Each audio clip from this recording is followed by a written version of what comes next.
सर्वप्रथम मैं अपने परम माता पिता परमात्मा परब्रह्म को नमन करता हूँ, जिन्होंने सुंदर सृष्टि की रचना करने के बाद हम मनुष्य को इस कर्म भूमि पर जन्म दिया। इसी के साथ मैं कर्म भूमि पर जन्म देने वाले अपने माता पिता को नमन करता हूँ और साथ ही आज के धार्मिक आयोजन में पधारे हुए सभी महानुभावों का हाथ जोड़कर हार्दिक अभिनंदन करता हूँ। एक परम आत्मा है जिसे हम परमात्मा बोलते हैं। परमात्मा और परमेश्वर में फर्क है, परब्रह्म और परम ब्रह्म में फर्क है। ईश्वर एक है, उसके दो स्वरूप दो चरित्र हैं। ये आज तक किसी ने किसी को नहीं बताया, ज्ञान की कमी रह गई ईश्वर के सत्य स्वरूप के बारे में। ईश्वर जो निर्गुण है, निरंजन निराकार है, उनका कभी कर्म भूमि पर जन्म नहीं होता, कभी नहीं। वो ज्ञान स्वरूप है, हृदय में प्रकट होते हैं। तो अवतार का भी जन्म तो नहीं होता है। अवतार कौन है? जीवात्मा, शिव और शक्ति, अर्धनारीश्वर, पर ब्रह्म। तो पर ब्रह्म और परम ब्रह्म दोनों मनुष्य के तन के अंदर आत्मा और जीवात्मा के रूप में विराजमान है। और जब उन दोनों का एकाकरण हो जाता है तो इंसान में विराट हृदय की प्रभावना होती है, उसमें परमात्मा का ज्ञान प्रकट होता है। वो विराट स्वरूप जब बन जाता है ना, तो उसमें फिर कार्य करने वाले परमात्मा होता है। ये मानव तन का सिर्फ वो सहारा लेता है। ये नश्वर मानव तन भगवान नहीं है, इसकी एक पल की गारंटी नहीं। मिट्टी से बना है, मिट्टी में मिल जाएगा, एक पल की गारंटी नहीं। आपको भी पता नहीं है कि कहाँ से तुम आए हो, क्या बताओगे तुम? है पता कहाँ से आए? मैं गांव लोगों की बात नहीं कर रहा हूँ भाई, अपने गांव से यहाँ वहाँ की नहीं। कौन से लोग से कहाँ अपना जन्म हुआ, कर्म भूमि पर कैसे आया, किसने आपको बनाया है? तो कहाँ से तुम आए हो, कहाँ तुमको जाना है जी, पता नहीं कब किस जगह मर जाना है। अरे कहाँ से तुम आए हो, कहाँ तुमको जाना है जी, पता नहीं कब किस जगह मर जाना है। अरे जिसने बनाया तुम्हें, अरे जिसने बनाया तुम्हें, उसको तो जाना नहीं, धर्म कर्म की बातों को तुमने कहाँ जाना है। अरे जिसने बनाया तुम्हें, उसको तो जाना नहीं, धर्म कर्म की बातों को तुमने कहाँ जाना है। कि इतना तो मान लेना, कि इतना तो मान लेना, यह है प्रभु का कहना, खाली हाथ आए हो जी, खाली हाथ जाना है। कि इतना तो मान लेना, यह है प्रभु का कहना, खाली हाथ आए हो जी, खाली हाथ जाना है। अरे माटी के पुतले हो तुम तो, अरे माटी के पुतले हो तुम तो, माटी में मिल जाना है। तो बतलाओ जग से क्या साथ लेकर जाना है, बतलाओ जग से क्या साथ लेकर जाना है। मनुष्य की अज्ञानतावश हम लोग धर्म को समझ नहीं पाते हैं, धर्म की परिभाषाएं समझ नहीं पाते हैं।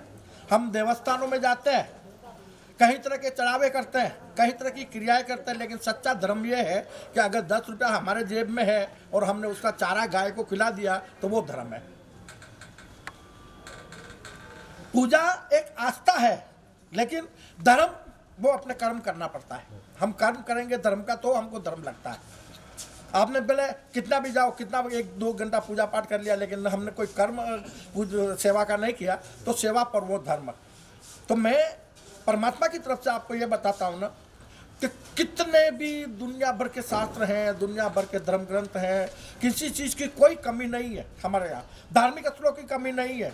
आज की तारीख में आप खुद विचार करना, हम आपको बता रहे हैं क्योंकि एक छोटी सी बात है। हमारी कर्म भूमि पे आज की तारीख में लाखों धार्मिक स्थल है, क्या ये बात गलत है? और करोड़ों साधु संत भी भ्रमण कर रहे हैं और धर्म ग्रंथों भी कोई कमी नहीं है। तो फिर पाप का घड़ा क्यों भर गया? क्यों कोरोना आया? परमात्मा क्यों ये सृष्टि को मिटाने की कोशिश कर रहा है? क्यों अब हमारे को पाप समझ के मिटाया जा रहा है? क्यों कि दुनिया को बनने में और विकास में तो हजारों साल लगते हैं, लेकिन महाविनाश के लिए कुछ ही पल काफी है।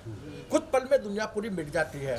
तो जिस पिता ने हमको पैदा किया ना, उसने मिटाने के लिए पैदा नहीं किया, हमको सुख शांति से जीवन यापन करने के लिए, कर्म भूमि पर स्वर्ग जैसा आनंद लेने के लिए, और यहाँ से जाने से पहले अपने आत्मा का कल्याण करने के लिए हमको कर्म भूमि पर जन्म दिया है। तो हम जीवात्मा स्वरूप जब कर्म भूमि पे आ गए तो भूल जाते हैं सब कुछ। आपके 3 स्वरूप है इंसानों के, आपके 3 स्वरूप है, और तीनों लोग आप लोगों में विराजमान है। आप बोलते हो ना 3 लोग के भगवान, ये बेटे सब 3 लोग के भगवान है, और तीनों लोग आप में विद्यमान है। अब 3 लोग कौन से हुए? ये बड़ी समझने की बात है, क्योंकि कथाएं सब चीजें होती है, लेकिन ये जो कल्कि अवतार का ज्ञान है या परमात्मा का साक्षात ज्ञान है, वो सीधा इंसान को भगवान बनाने का ज्ञान है। वो ये नहीं कहेगा तुम मंदिरों में जाके झुको मेरे सामने या मुझे पूजो, वो परमात्मा आपको नहीं कहता है तू परमात्मा बन जा, वो बोलता है। आपको भगवान बनने के लिए उसने कर्म भूमि पर उतारा है, तो भगवान को पूजने के लिए नहीं। खुद को पहचानो तो खुदा बन जाओगे। जिसने आत्मा को जाना उसने सब कुछ जान लिया। तो सत्कर्म और सेवा से बड़ा कोई मानव धर्म नहीं है। हम लोग सत्कर्म करें और हृदय में सेवा परमो धर्म के भाव रखें, वो धर्म का मार्ग होगा, और उसी धर्म के मार्ग पे आप और हम चलेंगे तो आने वाली दुनिया सतयुगी दुनिया का सृजन होगा। अभी जो ईश्वर की जो धर्म की स्थापना हुई है, ये परमात्मा की इच्छा से हुई है। मैंने अपनी तरफ से इसमें कुछ भी नहीं किया। हम मनुष्य हैं ना। अब अभी आपको हम बता रहे हैं कि 3 लोग कौन से हैं, और आप बैठे वो सब 3 लोग हो। आपके शरीर में 3 लोग विद्यमान हैं। आपने कभी जाना इन चीज़ों को? नहीं जाना, लेकिन तीनों लोग आप में विद्यमान है। पहला लोग पृथ्वी लोक है, और उसकी प्रकृति मालकिन है। ये पृथ्वी जो लोक है ना, वो प्रकृति के 5 तत्वों से आपका शरीर बना हुआ है। तो पहला लोक कौन सा हो गया? ये शरीर कौन सा लोक का हुआ? पृथ्वी लोक का। और तुम किसके हो गए? पृथ्वी लोक के। और अपने विराट स्वरूप को भूल गए। मैं कौन? मैं, ये शरीर। मेरा बेटा, किसका बेटा? ये शरीर का बेटा। मेरा घर, किसका घर? ये शरीर का घर। और शरीर के अंदर कौन है ये बताओ ना? शरीर को चलाने वाला, उसको किसने पहचाना? आत्मा। तो उस शरीर को चलाने वाला जीवात्मा है। तो आपका शरीर हुआ कर्म भूमि, यानी प्रकृति का बना हुआ ये जो कर्म भूमि है ना। हमारा शरीर यहाँ बनता है और यहीं मिट जाएगा, इससे आगे जा सकता है क्या? और ये शरीर जब छूटेगा तो इसमें से जीवात्मा अलग होता है। तो जीवात्मा वापस कहाँ जाएगा? देवलोक। और अपने कर्मों के अनुसार फिर से वापस शरीर धारण करेगा, क्योंकि हमने पुण्य किया ही नहीं। हमको पता ही नहीं है कि हम कौन है, इतना ही नहीं जाने। हम तो आके शरीर बन गए और शरीर में खेलते खेलते वापस शरीर बन गए। तो अपन को धर्म का भान नहीं होता है। तो जीवात्मा भ्रमण करता रहता है अनेक योनियों तक, लेकिन जीवात्मा के अंदर पवित्र आत्मा है ओमकार की। जीवात्मा कौन है? शिव शक्ति, सृष्टि के रचयिता, परम पिता परमात्मा, जिन्होंने ये दुनिया बनाई, वो उसको बोलते हैं जीवात्मा। उस जीवात्मा से हम उसके अनेक स्वरूप हो गए। लेकिन ये अनेक जो स्वरूप है, तो मैं आपको पूछूं, अपनी आंखें बंद कर लो और मुझे हाथ लगा के बता दो, ये मेरी पत्नी है, ये मेरा भाई है, ये मेरा बेटा है, बता सकते हो क्या? तो दृष्टि ही सृष्टि है। तो नजरों से जो दिख रहा है ना, वो हमारा नहीं है। जो हृदय में बैठा है वो हमारा है।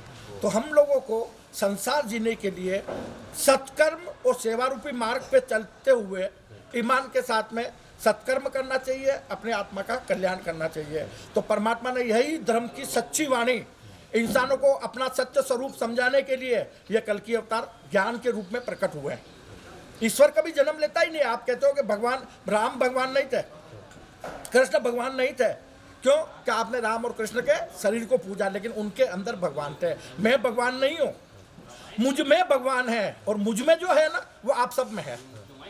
जैसे मैंने जाना ना, तो आप सब जान सकते हो। तो आप में मुझ में कोई भी फर्क नहीं है। तो वही इसी तरह का ज्ञान भविष्य में आने वाला है।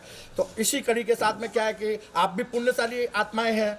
परमात्मा का परिवार हमेशा छोटा होता है, पुण्य का परिवार हमेशा छोटा होता है। क्योंकि कौरव तो 100 थे, लेकिन पांडव 5 ही थे।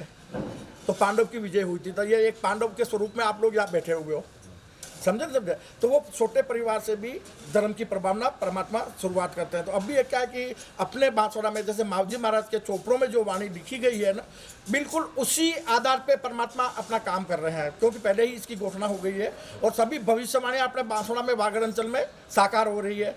आने वाले युग में मेरी उम्र बहुत ज़्यादा नहीं है, मैं अभी 62 साल का तो हो ही गया हूँ ना, 2, 5, 10 साल जी लूँगा, चला जाऊँगा ना।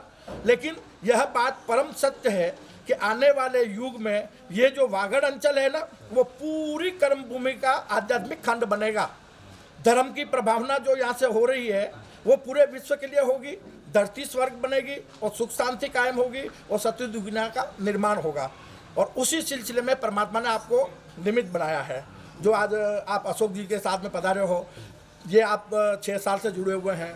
हमारे महेंद्र जी हैं, वो भी हमारे साथ में जब से संस्था की स्थापना की है तब से वो हमारे से जुड़े हुए हैं। तो परमात्मा का एक परिवार है, अपन इसको क्या है कि धीरे धीरे बढ़ रहे हैं। तो अभी क्या है कि अपने यहाँ आते थे, लेकिन कोरोना की वजह से हमने उनको बोला मेरा एक संस्कृत में अपन छोटा प्रोग्राम कर लेते हैं। तो उसी हिसाब से अपन ने आज ये प्रोग्राम रखा है और आप सभी के लिए और संपूर्ण मानव जगत के लिए हार्दिक शुभकामनाएं अर्पित करते हुए, नए साल की हार्दिक शुभकामनाएं अर्पित करते हुए कि सुखी रहे सब जीव जगत के इसी भावना के साथ।